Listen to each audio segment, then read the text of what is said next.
Hello, Max. I want to welcome you to Ministry with Coffee. We're so glad that you joined us today. Hey, Trisha, thanks for having me. It's really fun to be here. It is so good to have you. So, you know that my desire to have you on the show is because I've heard about your mentorship. And I just think that's so important. As you know, I've had a mentor since I was 18 and she is 87. And she's been in my life all these years. And so it's just been so valuable to have her because she's speaking truth to me in love and in kindness. So, can you share about how you came to finding a mentor and what that has done for you in your walk? I love that you're asking that. So I did not grow up in a Christian home whatsoever. My parents weren't believers until 3 years ago. And so I think of Paul in First Corinthians, he writes to the church in Corinth, and he says, "Hey, some of us, you just need spiritual parents." Like he's Yeah. like, it's just what you need in First Corinthians 4. And so when I came to the faith, I didn't have any of that. And my senior year of high school, I had a student pastor who just God just used, like think like Paul to Timothy type of relationship. I was like, gosh, this guy just loved me. There was no like intellectual, he just loved me. And so Philip and I became, I mean, I just knew he was the guy that when I would read the Bible, I didn't grow up reading the Bible. So when I would have questions, I would just say, "Hey, who is Paul? Who is this person?" And it was just a trusted person that loved me first. And then I would just text him and say, "Hey, tell me more about this. Hey, why does the Bible end like the way that it does?" And I mean, I'm a question person, which my parents loved growing up. I would just question everything. And so, yeah, Philip became that for me. And I've had multiple Dale Wallace and Waco.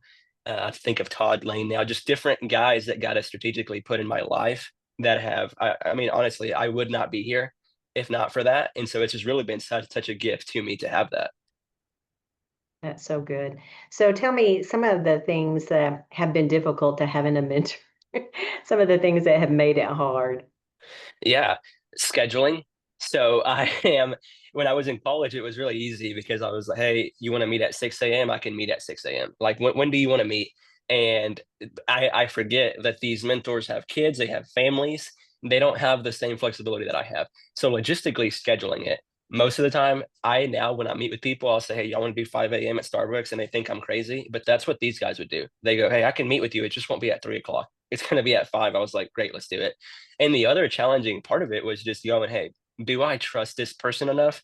And so Yeah. those three guys, Dale, Todd, I think of Steven, I think of Philip, were just guys that earned my trust. And so they just, I mean, they just loved me. And I was like, "Hey, I really just think these guys are for me." And it didn't make sense because there was nothing I could give these guys. I mean, Philip, for example, who was my student pastor in my senior year of high school, I was the guy that would come in and just like wreak havoc. Like kids would follow me, and I was that kid for 3 years, 4 years, and then I come in and Philip just loves me, and I was like, huh, like this guy wants nothing from me, he just wants something for me. And so I think the logistical piece of it, and also just the trust of like, hey, is this someone that I trust enough, like Proverbs say, to wound me, to lovingly wound me? And it's happened. Gosh, I mean, I could tell stories on stories. I'll tell a quick one. Stephen, who I worked with in high school or when I was in college, he I was working for him, and he was at a church in Lubbock. And I told him one day I worked on Tuesdays and Thursdays. So I would, and those were my 2 days. I would work from 2 to 4, Tuesday and Thursday as an intern. And then on Sundays, my friends were going to the lake. We were off of school Thursday and Friday. So at about 10 a.m., I text Stephen, "Hey, I won't be in today. I'm going to the lake." Not a question, just a, "Hey, I won't be in today. Going to the lake." He responds by, "Great, let's talk when you get back," with the period. I'm like, I thought about it for a second, and I was like, I'm gonna enjoy the lake. And I get back on Monday and he says, "Hey, let's have a conversation." I was like, "Great." And he said, "Hey, you committed to being here. We're paying you to be here. And so you will not get paid for the last week because of this." And I was like, Oh, "Oh my gosh." And at the time I was making $460 a month. That's how much my rent was. So I didn't have wiggle room to not have those $80 for the week. But he just loved me enough to go, "Hey, you made a commitment and you honor that commitment. And there's yeah. consequences when you don't honor that commitment." And I was like, "Oh, no one had ever, I mean, he could have just been like, 'Hey, it's fine.'" And I cannot tell you how much that has been helpful to me. Just even now, job that I do, I mean, just communication. Like, hey, we just communicate clearly and early. But it's been, yeah, I've had story on story that I could share of those guys just going, "Hey, you're not where you think you are. You're telling me this, but your actions tell me this." And it wasn't ever something that in the moment I jumped, like, "Gosh, I love this." In hindsight, I'm so thankful they did it. But yeah, it takes a lot of humility. And I would say this, the last thing on this, First Peter 5, Peter's writing, and he says, "Hey, clothe yourself in humility." apart from the work of God and the Spirit of God, I would not have clothed myself in humility in any of those. Like it's not something you just strap your boots and go, I'm going to be humble in this one. It's 1,000%, at least in my life, a work of the Spirit because I don't. My initial hunch is not to go, oh yeah, you're right. It's to get defensive and arm up and fight back, and it's always best when I don't. So. That's really powerful. And I think that's so important. But I love that you trust them enough to know that they were just saying those things in order to be out of love and out of kindness. They're trying to grow you up, really. Hmm. That is just grow you up, maturity. It's like, okay, when you make a commitment, you keep your commitment. They were wanting you to be an honorable man, a man of Hmm. integrity. And Yeah. so doing that, they were just trying to grow you up into those things. And I love that. But it sounds like he didn't do it in a harsh way, that he did it kind of in a gentle way. Totally. Yeah. Steven did. I think of Dale. So for Dale was who I love Dale Wallace. He was who I worked with in Waco. He was a college pastor, and I was in Waco for a year doing a residency. And a little background, when I was in Lubbock, I started at this church as a kids ministry intern, and then I moved over to pastoral intern and teaching pastor intern, and then I did college ministry throughout. And I'm saying all this to make a point. And then the last year I did student ministry. And so for 3 years, I went from a guy who came in as a kidsman intern to now I'm teaching on Sunday. I'm teaching at our men's ministry. I'm teaching at student ministry, college ministry. And so just began I went from being the guy asking questions to the guy answering questions really quick. And I didn't know any different. So I moved to Waco. And one of the things that you probably know this, Trisha, but trust doesn't transfer. And so you move anywhere, trust does not transfer. So I show up to this place and nobody knows who I am, nobody cares who I am. And I'm having a conversation with Dale. And I was like, man, I'm just having a hard time in Waco. Like I came here to be taught how to be a better communicator. Like I was like, I want to learn ministry. And I'll never forget Dale looked at me and he goes, man, if you think you're here to become a better teacher of the Bible, like you're way off. He goes, we're gonna make you a better follower of Jesus and a better husband. And that's it. And if you get those two in line, God will take care of the rest. And I remember in the moment being like, my pride going, but like, yeah, but who's gonna teach me how to teach? And Dale was just so kind. He goes, man, I've been where you are. He's 7 years older than me. He goes, I was there 7 years ago, and everything you're feeling right now, I know. You think I'm crazy. You think I'm dumb. You think I don't know anything. He goes, I know what you're thinking. Just give me 9 months. And if in 9 months I'm wrong, I'll own it. And I'm competitive. So I'm like, we'll talk in 9 months. And truly the most loving thing, it was, yeah, he just did it so kindly, so honorably, but also so clearly and honestly. And I by far am so glad. I mean, Dale, I taught twice while I was at Harris Creek, and both of them were assignments. I did not teach at all. And what God did in me and in my heart was there somewhere along the way a leak happened where I'm telling people about God and his love over and over and over. And somewhere it just began like I said it more than I believed it. And it felt like my time in Waco was just God getting me on the operation table, if you will, and going, all right, let's patch up some of what's here.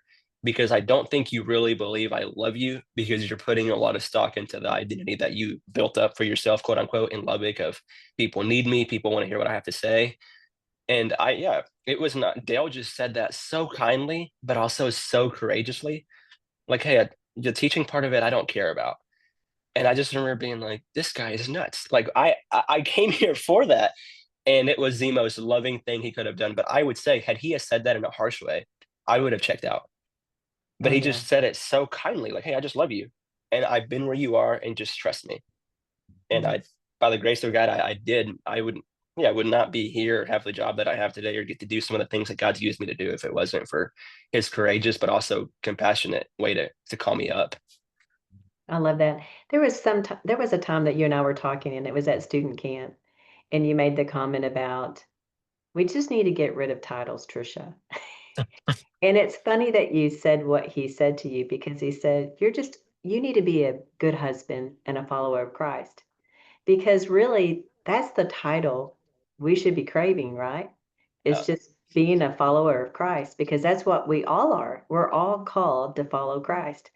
So, could you share why you had such a passion, why you said that to me? Because I thought that was so powerful.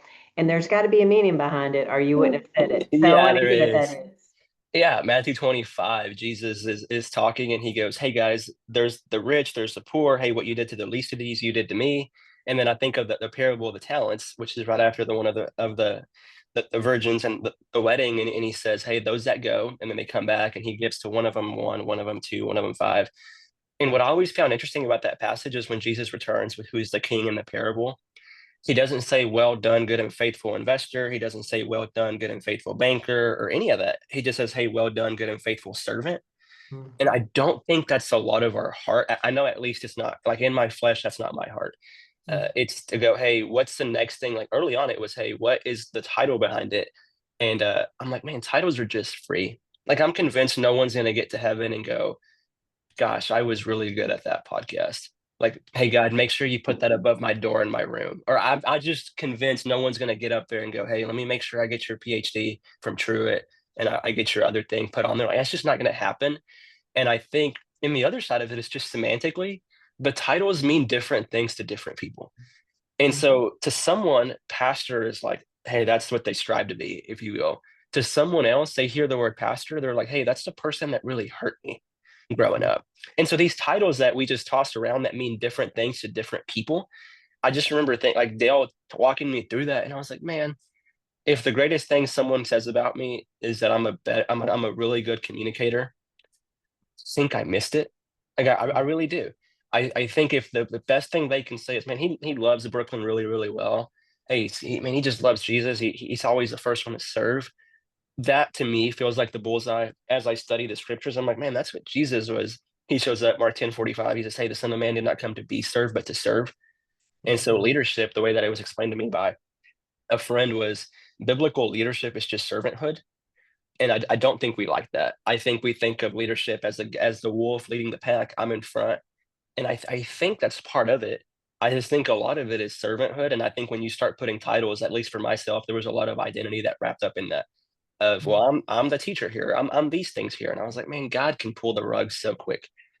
And Mhm. and and then you're left there like, I'm in Waco. I don't know anybody. I'm living in a tiny pool house. Nobody cares how good I teach. Nobody's asking me questions. None of that. And it was like, man, I should probably plant my flag somewhere else and not in a couple of those things. So yeah. So we've talked about how great it has been to be a mentor, but what are some of the shortcomings of having a mentor in your life? Are there any kind of negative things, or is it all positive? Yeah, I mean, you get like a depends what you mean by negative. Like, so for example, I have a Todd who I meet with currently. I'm meeting with him this Friday. We meet about once a month, and he's been such a gift. And logistically, like, yeah, I'm driving an hour to meet with him, and Mhm. that's just part of it. I think of Hebrews 3, where it says, "Exhort one another as long as it is called today, so that you won't be hardened by the deceitfulness of sin." Mhm. And so I'm going to answer your question with the question. People will tell me sometimes, like, "Hey, I've had people ask me this. Hey, how do I know if I struggle with pride?" And I'm like, man, like the fact that you're asking that question, like that's how you know you struggle with pride. And so, like, I've never had someone ask me, hey, how do I know when it's time to brush my teeth? You just do. Like, you Mhm. just know every single day. I have to do that. And so, the pride piece of it is like, hey, all of us, C.S. Lewis called it the root of all sin. And I know that that's true for me. I've experienced that. And yet, it's more real than I even realize. And so, personally, the downside of having someone at times, the fact that they're distant, and I know people will hear that and go, "You're telling me there's nothing negative about having a mentor." I'm like, man, if you find it, tell me. I'd love to know. Other than logistically, yeah, selfishly, yeah, it's hard to sit across someone who just loves you and goes, "Hey, I love you more than I love what you think about me, and so I'm just going to tell you the thing you need to hear." That's Mhm. not fun. So that can fit under the shortcoming bucket of my flesh, but it's like I yeah, when I was 20, 21, Brooklyn and I had started dating, and we were driving to the movies with some friends, and I had a 2013 convertible Camaro, if that means anything to anyone. And when I bought it, the guy that I bought it from was like, "Hey man, just so you know, look, this back window is pretty small. So when you're driving this car, you have to be hyper aware because it has blind spots." And I was 18 when I got the car. I'm like, what does this guy know? I've driven cars before. Get in the car, drive off, don't think about that statement again. When I'm 20, Brooklyn and I were dating for about, I don't know, a month and a half, and we're going to the movies. And I'm at a four-way, and I turned left and did not see it, just missed completely a car coming. And I mean, by about a foot, it hit the gas tank. Brooklyn was okay. I was okay. And all of it in a moment, just this thing that I wasn't even aware of that was an issue, that I was like, oh gosh. And it was sobering because it wasn't just my life at risk, but my wife's life at risk physically in the moment. And so when I think about, I know I have blind spots. And the crazy Mhm, thing about blind spots is I don't know what they are yet. Some of them I don't. And so the benefit, I know you asked for like the downside of it, but I'm like, the benefit has been mhm, finding out some of those blind spots that I could not find out on my own. So I mean, like negative, I'm like logistically having to get there. They wound you a lot. Like mine have told me honest things that I did not want to hear, and I left really defensive and arguing with them in my head. And then after I sat for a minute, I was like, no, they're right. Like they just love me. But yeah, that's the long answer to the downsides of it. But I mean, honestly, like it's been the biggest, one of the biggest blessings in my life. that's so good. Yeah, I don't really think there's too much negative, unless you have the wrong mentor. Because Totally. sometimes you can really actually select the wrong mentor.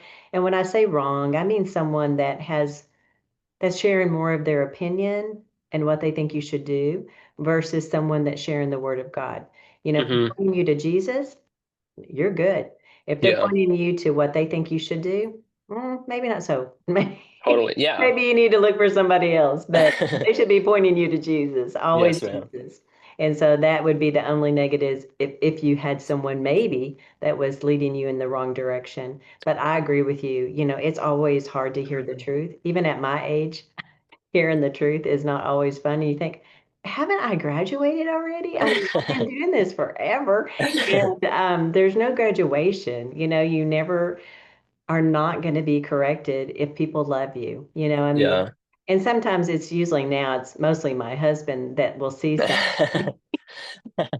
Which the good thing about it is that when he does, he does it in such a loving way. I'll give you an example. The I was like kind of getting involved in some stuff that probably I shouldn't have been getting involved in because I wasn't invited to get involved in it. I was doing it anyway because it's my nature to just lead. And so when I did that, my sweet Roy said, Trisha, if we went to a friend's house that invited us to dinner and we walked into their home, would you automatically just start changing the furniture around in their living room? I said, well, absolutely not. He said, honey, that's what you're doing.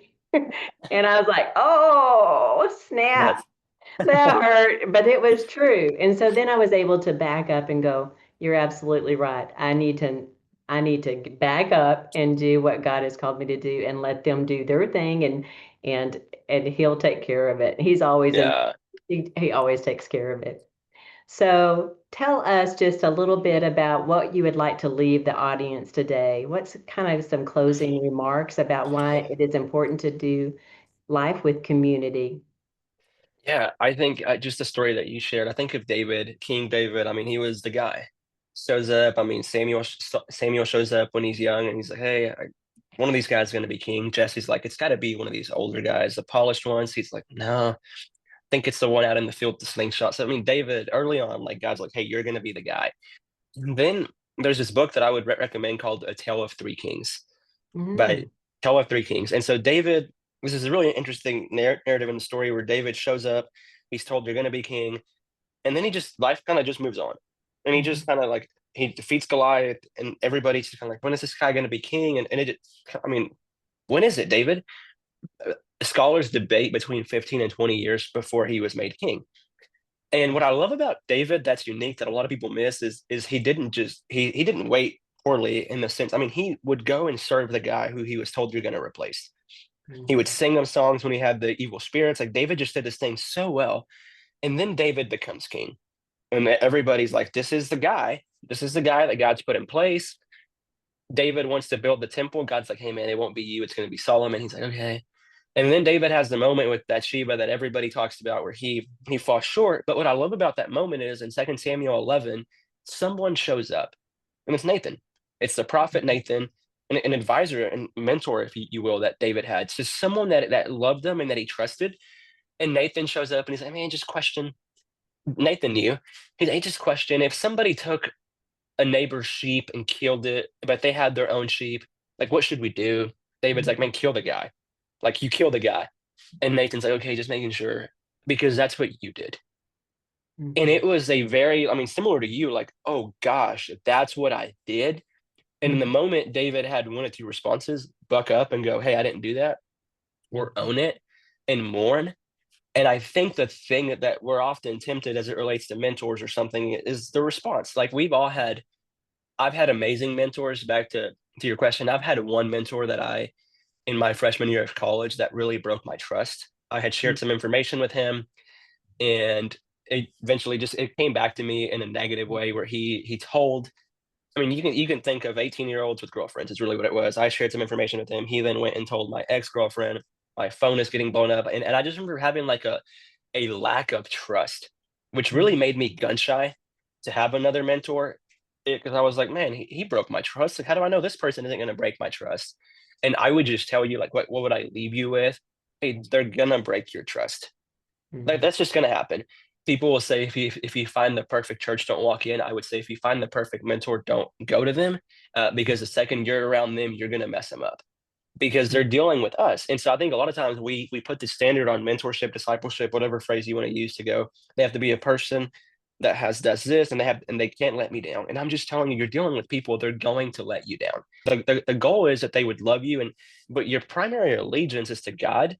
And so I Mhm. always tell people, I mean, if I had something to draw it with, I liken it to a K with the line in the middle. And so and it's the four relationships you need in life constantly. So the first one, the vertical one, is your relationship with God. That one you control, you and God. And then you have the three lines. This one is someone mentoring you. This one is your accountability, and this one is someone you're mentoring. And it's been my experience in life when all those four are present, I just like I thrive. But some of us, like, we've been mentored, like we've been discipled, and the Mhm. next step for us to grow is to go do that with someone else. And that's just Absolutely. the posture that I think a lot of us, like David could have been like, hey, this is my thing, and he was quick to go, hey God, you said Solomon's going to build it. How do I set up Solomon really, really well? And Mhm. so the call for two things: one, for the person who's like, I'm hesitant because they might let me down, let me just remove the might. They will. Like, you have to Mhm. know that the only one who won't is God. And so go in humbly and just go, Mhm. hey, I just really I want to look more like Jesus. I know I can't do that alone. And I would just say there's probably someone waiting, someone's someone right now, their intimacy with Jesus is hinging on your obedience to Jesus. And I Mhm. don't think a lot of people think about that. I think it's really like mentor selfish, to your point, like we're all just selfish. Hey, would Mhm. someone mentor me? You should find that. Like I said, that when you have all those four relationships, life is typically the way that God created us to be. But find someone, and don't set a perfect standard, and find someone to mentor or pour into. It's been my experience that I often learn the most when I'm leading, and I say that in air quotes, when I'm serving others, because then the questions arise. Hey, how do I handle this? Hey, how do I walk through this? A lot of my conversations with Todd nowadays are, hey, I'm pouring into this group of guys. How do I teach them this? How do I ask them? Like a lot of that. And so I think of it like a big old circle of being poured into, being held accountable, pouring into others, and just doing that on repeat. And so I would just say, here's the last line. Todd shared this with me, and I think it's most I haven't let it go. He said, I was deciphering a big life decision, and he said, man, I just want you to know God will steer a moving car. He goes, and I think oftentimes we're paralyzed by, is that the right mentor? Should I mentor this person? And he just said, just take the next step of obedience. God will steer the car that's moving. And just so you know, the way that the car moves is through obedience. So he goes, just take the next step. Text a person and say, hey, I'd love to meet for coffee. Would you teach Mhm. me how to read my Bible? Hey, I'd like to teach you how, but I would just say take the next step. God loves to steer a moving car. That's good. And I love the part about being a mentor. I share this all the time with women that I mentor, is you can't keep what you're not willing to give away. We've got to give it back. Yeah, God has poured into us. He's brought people into our lives. You can be too well fed. You've got to feed people so that totally. your cup is overflowing. So go feed it to somebody. Yeah, Share. that's good. We're supposed to be sharing and not just keeping it for ourselves. Like, we don't want to be selfish. We want to give it back because that's how we keep it. So I love that word. That's a very good word, and I love the K. I've never looked at it that way. So that's I'll be looking at it now and going, "Am I a K?" I hope so. I hope I'm okay. Love that. But I just love that you were on the show today. I love what you said. It's very encouraging, and I think that the listeners need to hear. And I love that a mentor is not perfect. Even our pastors are not perfect. So I think that people put them on this pedestal that is just, it's not fair to them. The thing that always comes into play is the human factor. we're all human. And so the human factor comes in, unfortunately, and we do something stupid or say something stupid or hurtful. And then we just need to own it when we do it and just, Yeah. hey, you know what? I'm sorry. I didn't get that right. It's not that hard to say I'm sorry. But the most important thing is to change too. Not just say I'm sorry, but to do exactly what the Lord asks us to do and repent and turn away from it and try to be better. And He can help us overcome everything, right? Yeah. Of course. Yes. We can't do it, but He can do it through us. Yes. So thanks, Max, for being on. Thanks for what all you're doing at StoneWater and for our young people. We are so thankful for you and your leadership there. And so I'm just so glad that you came on the show today. Thank you, Trisha. It was really a joy. Hello, friends. I just want to take a moment and thank you for joining us today with Ministry with Coffee. We're so glad that you're here. And I want to ask that if this has moved you or encouraged you, the story that you just listened to today, that you would like our page and that you would share our page with your friends and your family. Together, if we work together, we can share the gospel of Jesus throughout the world at one cup, one story at a time. Thank you again for your support. We are so glad that you have chosen to minister and partner with us. Thank you again.